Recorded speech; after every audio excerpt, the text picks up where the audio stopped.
Look for this switch on the side of your seat. Simply slide it forward or backward, and the seat will move in that direction. Push down or pull up on the switch to move the seat up or down, or to adjust the angle of the seat. Push this switch backward to recline the seat, or forward to bring the seat upright.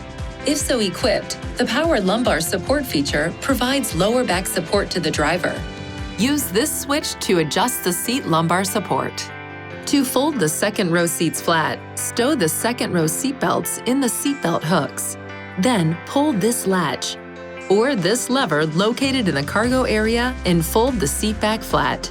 To return the second row seats to an upright position, push up on the seat back until it latches in place.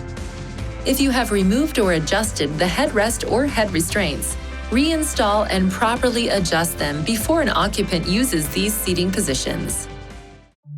Please see your owner's manual for important safety information, system limitations, and additional operating and feature information.